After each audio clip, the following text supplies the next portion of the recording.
राधे राधे महाराज जी। महाराज जी, जिंदगी में सब कुछ हासिल है लेकिन मेरा ठहराव नहीं हो पा रहा। मैं चंचल हूँ, कभी इधर भागता हूँ, कभी उधर, कभी इनकी पूजा करता हूँ, कभी उनकी पूजा करता हूँ। एक दिन एकांतिक में उसने कहा, विश्व का हर सुख हमारे पास है, विश्व का हर सुख हमारे पास है, लेकिन मेरा मन शांत नहीं है। क्यों? उसने प्रश्न किया था, जैसे आपने प्रश्न किया ऐसे उसने कहा।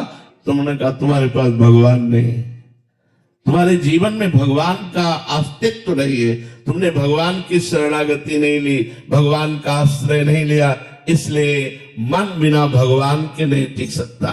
मन भगवान का अंश है, इंद्रियाणाम मनश्चास्मि, और ये भोगों में कभी तृप्त नहीं हो सकता, ये भगवान में तृप्त होगा।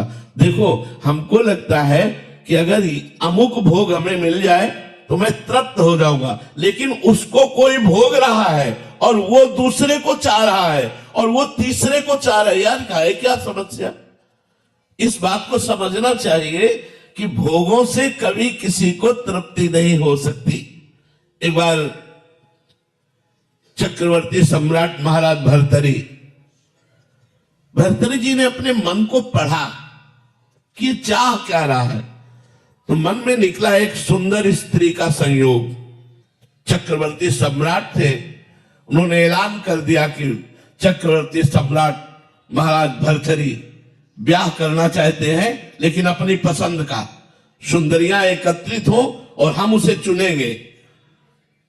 तो चुना एक बहुत ही सर्वांग सुंदर, उनके मन को अच्छी लगने वाली, जिसका नाम पिंगला था, उसको चयन किया।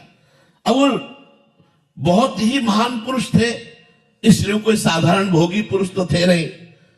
तो उन्होंने कहा मैं राजकर्म से इस्तीफा देता हूं और विक्रमादित्य मेरा छोटा भाई राजकर्म को देखेगा, मैं केवल भोग भोगूंगा, क्योंकि मेरा मन कह रहा है कि इसमें सुख है तो मैं खोज करूंगा।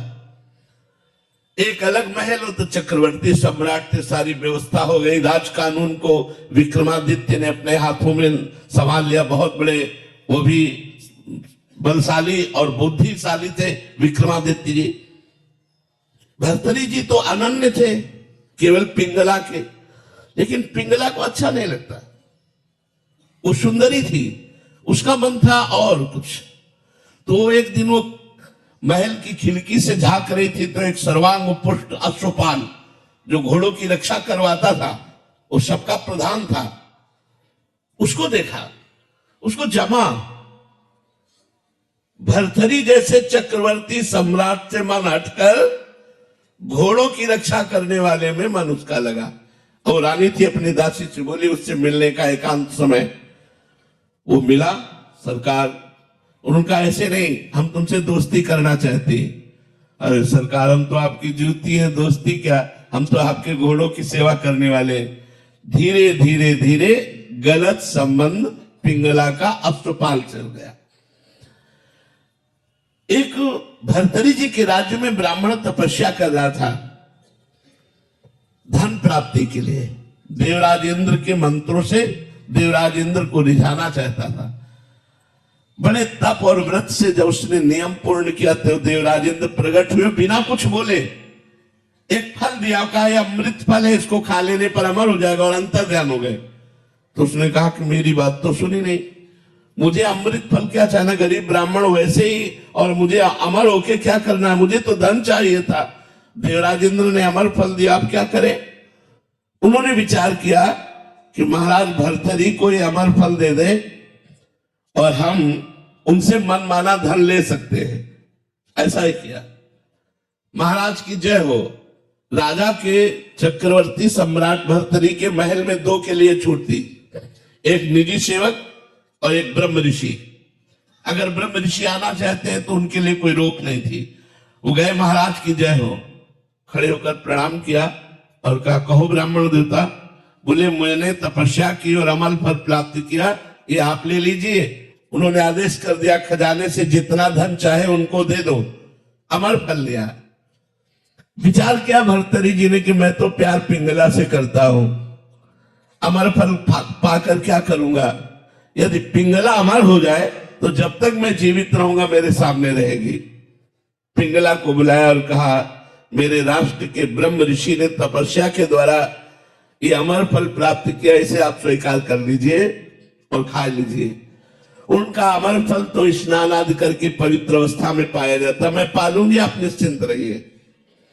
उसने विचार किया कि मैं अमर फल खाकर के क्या करूंगी, अगर मेरा दोस्त अश्वपाल अमर हो जाए तो मुझे, उसने अश्वपाल को अमर फल दे दिया। अश्वपाल का राजा के दरबार में नृत्यांगना जो नौ युवती वैश्या थी उससे भी संपर्क था। उसने सोचा अगर वो वैश्या अमर हो जाए तो मेरा जीवन सफल हो जाए। उसने अपनी प्रेमिका वैश्या को दे दिया।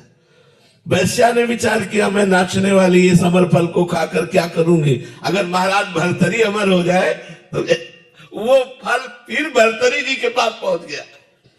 वैश्या ने जाकर, जय हो सरकार, वो निजी सेवकों में थी, ये अमर फल लीजिए। भर्तरी जी ने सुना अमर फल, वैश्या राष्ट्र का ब्रह्म ऋषि बोल रहा है, वो तो समझ में आया। वैश्या से कहा, सत्य बोलना, मैं मृत्यु दंड दूंगा। ये अमर फल तुझे कहां से प्राप्त हुआ? बोले महाराज अश्वपाल से। चलो एकांत हो, जब मैं बुलाऊं तब आना। भर्तरी जी ने कहा, मैं कल दरबार में पेश हो रहा हूं। दरबार में पेश हुए, अश्वपाल को बुलाया, अगर सत्य बोलेगा तो तुझे माफ कर दूंगा, बोल तुझे ये अमर फल कहां से मिला? तो उनका महारानी पिंगला ने दिया।